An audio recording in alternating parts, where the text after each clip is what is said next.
নমস্কার বন্ধুরা, MD today চ্যানেলের আবারও নতুন ভিডিওতে আপনাদেরকে স্বাগতম জানাই। বন্ধুরা, পূজা তো আমরা অনেকেই করে থাকি, কিন্তু হয়তো আমরা জানি না যে চৈত্র মাসের প্রতি সোমবারে যদি এই একটি জিনিস দিয়ে পূজা করা হয় তাহলে আপনার জীবনের দুঃখ কষ্ট ধীরে ধীরে দূর হতে শুরু করবে। অনেকেই বিশ্বাস করেন না, কিন্তু আজ আমি আপনাদের এমন একটি সত্য ঘটনা বলবো যা শুনলে আপনি অবাক হয়ে যাবেন। তাই আপনার কাছে একটি অনুরোধ যে ভিডিওটি শেষ পর্যন্ত দেখুন, কারণ শেষ পর্যন্ত দেখলে আপনি বুঝতে পারবেন যে কিভাবে পূজা করলে অতি শীঘ্রই ফল পাওয়া যাবে। তো বন্ধুরা, একটি ছোট্ট গ্রামে থাকতো এক গরিব পরিবার।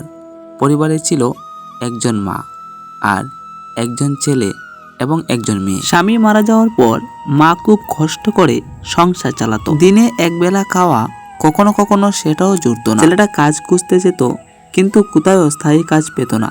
মেয়েটার বিয়ের বয়স হয়ে গেছে, কিন্তু টাকা নেই। মা প্রতিদিনই রাতে কাঁদতো আর বলতো, হে ভগবান, আর কত কষ্ট দেবেন। একদিন গ্রামের পাশ দিয়ে এক সাধু যাচ্ছিলেন।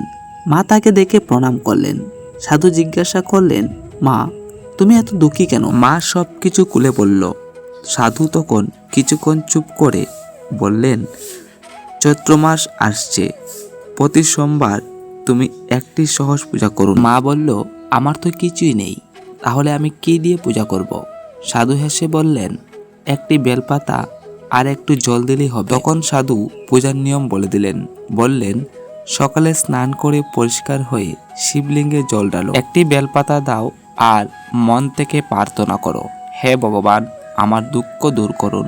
মা বলল, এটি হবে?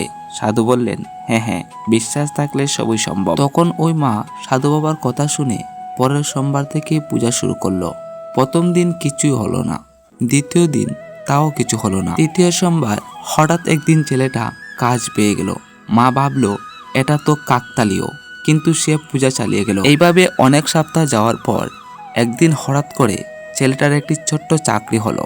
সংসারে টাকা আসতে শুরু করলো। মেয়ের জন্য ভালো পাত্র পাওয়া গেল।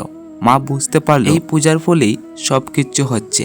সে প্রতিদিন ভগবানকে ধন্যবাদ দিতে লাগলো। তখন একদিন হঠাৎ করে আবার সেই সাধু এলেন এবং মা তাকে দেখে দৌড়ে গিয়ে বলল, বাবা, আপনার কথা সত্যি হয়েছে। তখন সাধু বাবা হেসে বললেন, এটা আমার কোনো শক্তি নয় বা এটা আমার কোনো চমৎকার নয়, এটা ছিল ভগবানের উপর বিশ্বাসের শক্তি। তাই তুমি ভগবানকে বিশ্বাস করে পূজা করেছো বলেই আর মন থেকে পূজা করেছো বলেই ভগবান তোমার সময়টাকে ভালো সময় করে দিল। বন্ধুরা, এই গল্পটা শুধু গল্প নয়, এটা আমাদের শেখায় বিশ্বাস থাকলে ছোট জিনিসেরও বড় ফল পাওয়া যায়। তো বন্ধুরা, এবার যদি আপনি এই ভিডিওটা দেখার পর মন থেকে সিদ্ধান্ত করে নেন যে আমিও প্রতি সোমবার পূজা করব, ভগবান শিবের পূজা করে মনের আশা পূর্ণ করব, তাহলে আমি এই ভিডিওটিতে আপনাকে পূজার নিয়মকরণ একটু বলে দিচ্ছি। আপনি এই চৈত্র মাসে প্রতি সোমবার সকালবেলা স্নান করে শিবলিঙ্গে জল ঢালুন এবং শেষে একটি বেলপাতা দিন আর চোখ বন্ধ করে প্রার্থনা করুন। মনে রাখবেন, মন পরিষ্কার থাকাই সবচেয়ে বড় জিনিস। বন্ধুরা, যদি আপনি এখন পর্যন্ত ভিডিওটি দেখে থাকেন তাহলে কমেন্টে লিখুন হর হর মহাদেব এবং ভিডিওটিতে লাইক ও শেয়ার করতে ভুলবেন না। বন্ধুরা, আপনার জীবনে যদি কষ্ট থাকে তাহলে এই ছোট্ট উপায়টা একবার করে দেখুন, হয়তো আপনার জীবনও বদলে যেতে পারে। ভগবানের উপর বিশ্বাস রাখুন, কারণ ভগবান আপনার পাশে আছেন। ধন্যবাদ।